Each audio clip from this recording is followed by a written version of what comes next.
Hello प्यारे साथियों, आप सभी का स्वागत है आपका अपना प्यारा सा चैनल सुशील मैथ मंत्रा में।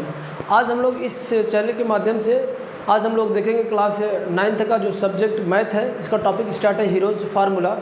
इसी के अंतर्गत आज हम लोग देखेंगे प्रश्नावली 12.2 का क्वेश्चन नंबर ये आपका तीसरा है। क्वेश्चन तीसरा ये कह रहा है कि राधा ने एक रंगीन कागज़ की एक हवाई जहाज़ का चित्र बनाया है, जो कि इस व्हाइट बोर्ड पर दिख रहा है आपको, जैसा कि आकृति में आपको दिख रहा है। ये दिख रहा है। प्रयोग किए गए कागज़ का कुल क्षेत्रफल आपको ज्ञात करना है। इसका में ये एक प्रकार का आपका हवाई जहाज़ बना कर रखा है, रंगीन कागज़, ये कागज़ का बना है, इसका आपको क्षेत्रफल बताना है। तो ध्यान ये देंगे कि आपका इसमें पूरा का पूरा जो 5 पार्ट बने हुए कागज़ का, ये फर्स्ट पार्ट है, सेकंड पार्ट ये और थर्ड पार्ट ये है। ये फिर इसका आपको जो है कि फोर्थ पार्ट है, फिफ्थ पार्ट है। तो ये वाला पार्ट आपको देख रहे हैं, ये आपका जो बनेगा ये कैसा पार्ट बने, कैसा, ये तो एक प्रकार का त्रिभुज ही है। त्रिभुज जो है यहाँ पर, त्रिभुज जो है कि ये आपका समद्विबाहु त्रिभुज है, क्योंकि ये दोनों भुजाएं आपस में बराबर है। ये आपका 1 सेंटीमीटर का है। इसका जो है कि ये आपका समकोण त्रिभुज है, क्योंकि ये 90 अंश का कोण बना है। ये 6 है और ये 5 है, ठीक ना, सॉरी 1.5 दे रखा है। इसका सेम ये जैसा है हूबहू ऐसा ही ये इसका फिगर भी है, पूरे की पूरी लंबाई से। ये कहने का मतलब एक दूसरे के सर्वांग सम है ये वाला दोनों फिगर।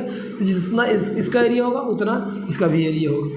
और ये बात बसा है तीसरा आपको दिख रहा है। तीसरा वाला पार्ट एक आपका आयत है, जिसकी लंबाई दे रखा 6.5, चौड़ाई दे रखा 1 सेंटीमीटर। ये निचला वाला फिगर जो फोर्थ वाला पार्ट इसमें है, फोर्थ वाला पार्ट आपको दिख रहा है समलम चतुर्भुज है। समलम चतुर्भुज का क्षेत्रफल आप लोग निकालने का फार्मूला जानते हैं, 1/2 समांतर भुजाओं का योग गुणे ऊंचाई। तो हमें कैसे भी करके ऊंचाई फाइंड करना है। तो हम एक एक क्रम से करके एक एक का हम एरिया निकालते चलते हैं। तो पहला एरिया जो फर्स्ट का पार्ट है, फर्स्ट भाग का एरिया जो होगा हमारा क्या होगा, यहाँ पर एरिया ऑफ फर्स्ट पार्ट, ये जो दे रखा है इसका एरिया हम लोग निकाल रहे हैं। इसका एरिया ये आपका 5 है, तो ये भी क्या होगा आपका 5 ही सेंटीमीटर है, जिसकी तीनों भुजा दे रखे हैं। क्या दे रखा है एरिया, इसके निकालने के लिए फार्मूला वही आप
तो हम जो है कि तीसरे पार्ट का हम लोग एरिया निकालेंगे। इस तीसरे पार्ट का, ये तीसरा पार्ट आपका समलंब कार है।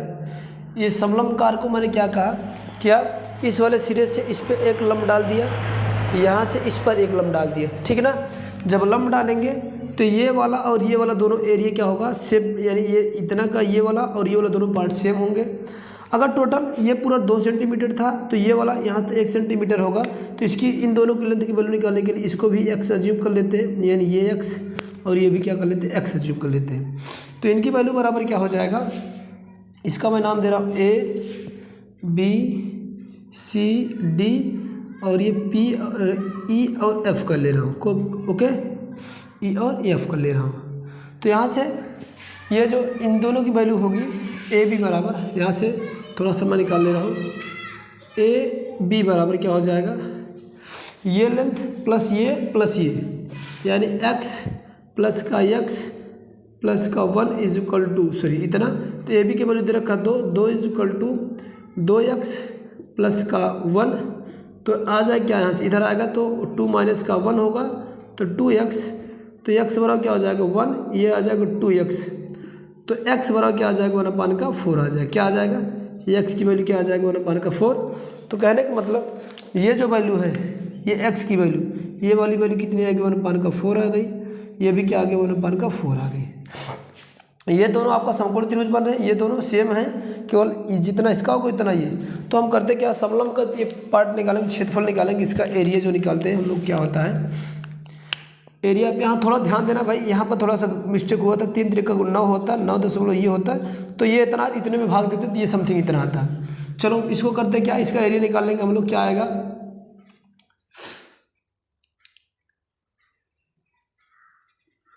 समलंब चतुर्भुज का क्षेत्रफल है, चतुर्भुज का क्षेत्रफल बराबर क्या होगा आपका, देखो ये वाला धन ये वाला लिखेंगे क्या, समकोण त्रिभुज नाम रख दिया मैंने, क्या CEAC में AEC धन का इधर वाला पार्ट ये ले लेते, चतुर्भुज है आपका, चतुर्भुज कौन सा, EF यानी CDEF ये वाला पार्ट, CDEF ये वाला पार्ट, फिर इसका बचा है प्लस का क्षेत्रफल किसका, धन का ये वाला BFD समकोण त्रिभुज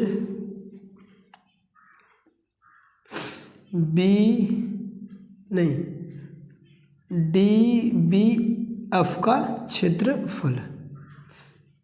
चलो फट से हम लोग निकाल लेते हैं। इसके लिए इसका जो क्षेत्रफल होगा वह 1/2 होगा, 1/2 लंबाई गुणे चौड़ाई, सॉरी लंबाई गुणे ऊंचाई, तो ये आपका आ जाएगा क्या, ये x की वैल्यू आपका आ गया क्या 1/2, क्या ये x की वैल्यू 1/2 है, सॉरी 1 का क्या है मेरे को 4 नहीं 1/2 होगा, 1/2। इसके बाद फिर गुणे ऊंचाई, ये कितना है आपका 1, ठीक। इसकी पहले हम लोग ऊंचाई निकाल लेते हैं, इसके लिए समलंब के लिए ऊंचाई निकाल लो। यहाँ पर आपका ये कौन सा बनेगा, पाइथागोरस प्रमेय लगा लेंगे, इधर ही लगा दे रहे हैं इस पे ऊपर ही, तो पाइथागोरस प्रमेय बनेगा इस वाले त्रिभुज में। तो जो इसकी वैल्यू हमें आ जाएगी ऊंचाई, जिसको लंबिक दूरी बोलते हैं, तो होगा क्या, ये बनेगा आपका कर्ण का स्क्वायर बराबर लंब का स्क्वायर धन आधार का स्क्वायर, यहाँ से निकाले कर्ण कितना दे रखा है 1 का स्क्वायर, लंब हमें निकालना है तो यहाँ पर लिख ले रहे हैं पहले से ही, लंब का स्क्वायर बराबर कर्ण का स्क्वायर माइनस आधार का स्क्वायर। चलो वैल्यू पुट कर दो, कर्ण है 1 और आधार कितना 1/2 का स्क्वायर, तो 1 माइनस इसका करोगे 4 होगा, इसको सॉल्व करो, 4 1 के 4, 4 में से 1 गए 3/4 आ जाए, क्या आ जाएगा 3/4, ये लंब होगा, लंब का स्क्वायर, तो लंब बराबर क्या आ जाएगा आपका रूट में, इधर आ जाएगा तो रूट बनेगा, रूट में 3/4 और 4 का वर्गमूल निकालेंगे तो आ जाएगा क्या, कड़ी में 3/2 आ जाएगा।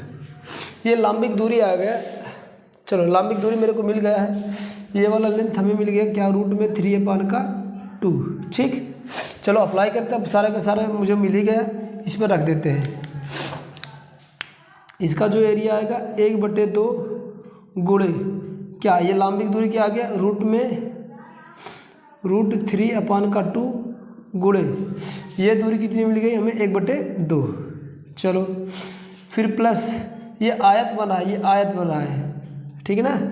आयत की क्या होती है, लंबाई गुणे चौड़ाई। तो ये आपका लंबाई कितनी है, ये तो आपका लंबाई बनेगी 1 गुणे ये 1 हो गया लंबाई, और चौड़ाई कितना, कड़ी में 3/2। ओके, प्लस इसका निकाल लो, इसके भी सेम आएगा वही 1/2 गुणे कड़ी में 3/2 गुणे 1/कड़ी में 1/2। इसको सॉल्व करेंगे तो आए क्या, ऊपर √3 बचेगा, 2 दूनी 4 दूनी 8 होगा। इसको सॉल्व करेंगे तो आ जाएगा रूट में 3/2 आएगा, और इसको रूट सॉल्व करेंगे 3/8 आएगा। इन सब का एलसीएम निकाल लो, आएगा 8, ये इतना हो जाएगा। इसका इसमें भाग दोगे 4 कड़ी में 3 आ जाएगा, और ये आ जाएगा आपका कड़ी में 3। इन सबको सॉल्व करोगे 4 2 6, 6 कड़ी में आपका 3 आ जाएगा बटे 8। इसको इधर मैं सॉल्व कर दे रहा हूँ, तो ये हो क्या जाएगा आपका, इसको सिंप्लीफिकेशन कर देते हैं, 2 चौक 8 2 3 का 6, तो आ जाए क्या आपका 3 कड़ी में 3/4 सेंटीमीटर का स्क्वायर। ये आपका फोर्थ एरिया का यानी थर्ड एरिया का, ये थर्ड पार्ट का एरिया आ जाएगा। ये आ गया, मैं जो एरिया आ गया है उसको मैं जो है कि सर बना दे रहा हूँ। ये एक ये आ गया है, दूसरे पार्ट का है ये, और फर्स्ट पार्ट का ये आया है। बचा है क्या, फोर्थ और फिफ्थ दोनों सेम का है। जो एरिया इसका है उसका एरिया भी होगा, तो एक का हम निकाल के उसकी दुगुना कर देंगे तो दोनों का एरिया आपका आसानी से आ जाएगा।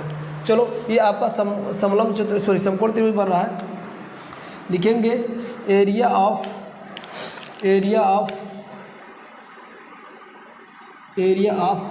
पार्ट किसका, फोर्थ का।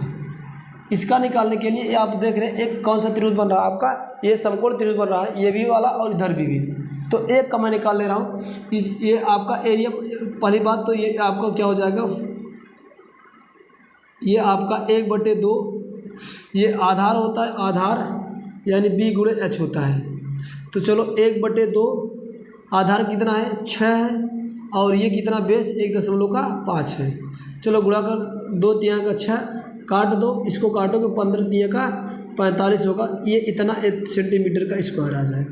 जब इसका इतना आ गया तो पार्ट लिखेंगे क्या, part fourth is equal to part 5। दोनों पार्ट के आपस में बराबर है, तो इसलिए क्या होगा, इसलिए क्या हो जाएगा, पार्ट आपका जो फिफ्थ का एरिया होगा, area of part fifth is equal to क्या हो जाएगा, जो इसकी वैल्यू है 4.5 सेंटीमीटर का स्क्वायर। ठीक है ना। अब क्या करेंगे, मुझे इस पूरे हवाई जहाज़ का एरिया निकालना है, यानी कितना लगेगा। तो हम क्या करते हैं, सभी पार्टों को ये पार्ट जितना लगा एरिया, सबका एरिया हम ऐड कर लेते हैं। तो चलो, जहाज में लगा कुल कागज़, जहाज में लगा कुल कागज़ बराबर क्या हो जाएगा, सबका एरिया जोड़ते हैं, यानी क्या, part 1 part 2 plus part 3 plus part 4 plus part 5 का क्षेत्रफल चलो निकालते हैं। पार्ट 1 का एरिया क्या आया था हम लोग का, इसको 2 दशमलव हम क्या कर ले 4 1 5, ये 5 है, ये क्या आ जाएगा आपका 5। दूसरे का एरिया कितना आया था हमारा 6.5। तीसरे का एरिया हम लोग क्या आया था, तीसरे का 3√3/4। इसके बाद फोर्थ का आया था एरिया 4.5, और दूसरा 6 वाले का भी 4.5 आया था। चलो जोड़ लो, ये 5 5 10 10 5 15, 15 5 20 का 0 हासिल लगेगा 1, 4 4 8, 8 6 14, 14 2 20 और बचा था आपका 2 20 2 22, ये आ जाएगा, ठीक ना। प्लस का ये जो बचा है इसको ऐसे रहने दे रहे हैं। अब इसको बाद क्रॉस मल्टीप्लिकेशन कर ले रहे हैं। 4 दूना 8 और 4 दूना क्या हो जाएगा आपका ये 8, प्लस का 3 कड़ी में 3 अपान का 4। फिर से चेक कर लो क्या यही आएगा। तो हम इसको ऐड करेंगे, ये वाला ये इन तीनों को ऐड करेंगे तो आएगा 20, ये होगा, इसका क्रॉस मल्टीप्लिकेशन करेगा 80 आएगा। अब क्या करते हैं, ये तो ये आंसर आपका फिक्स है, ये तो कोई बात नहीं, दिक्कत नहीं। बाय द वे आपका डेसिमल में दे रखा है तो इस 0.3 की वैल्यू रख दे रहा हूँ, 80 प्लस का 3 गुणे 1.7 रख दे रहा हूँ, ओके। या और 1.432 होता है तो आप रख सकते हो, कोई दिक्कत नहीं। आएगा क्या 80 और 3 7 21 के कहाँ से लगेगा 2, 3 1 के 3, 3 2 5 बटे का आपका ये आ जाएगा। इसको जोड़ लो, 80 5 85.1 आएगा बटे 4। इसका आप इसमें भाग दे दो, 4 2 8। यहाँ से देखिए थोड़ा सा ये जोड़ने में हम लोग गलती कर गए, फिर से देखते हैं इसको। यहाँ से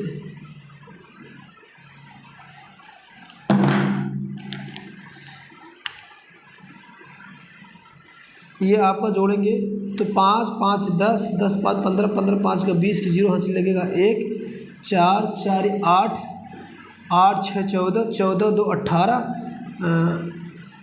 4 4 8, 8 6 14, 14 2 16 और 16 2 क्या होगा 18, ये आएगा। प्लस का ये रूट वाला ऐसे रहने दो, ये आपका बच जाएगा।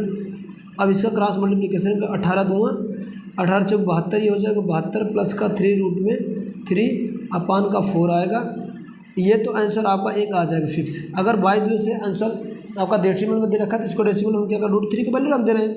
चलो 72 प्लस का 3 गुणे दशमलव √3 की वैल्यू होती है 1.7321, तो हम लिख देते हैं 1.7 लिख दे रहे हैं, बाकी डेसिमल के बाकी आप लोग खरीद कर लेंगे।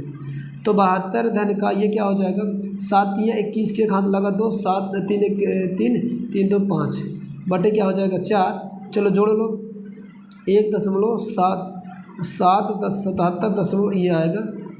इसको भाग दे दो, 4 1 के 4 बचे कितना 3 है ना, 4 9 36। इसके बाद बचेगा यहाँ पर 1 बचेगा, 4 दूनी 8, 4 दूनी 8 होगा, 4 9 36। इसके बाद कितना बचेगा 36 हुआ तो 1 बचा, 4 दूनी 8 4 3 12, 4 दूनी 8। इतना लगभग इतना सेंटीमीटर का स्क्वायर का ये एरिया आ जाएगा आपका, जो उम्मीद करता हूँ कि आप लोग को अच्छे से समझ में आया होगा। ओके।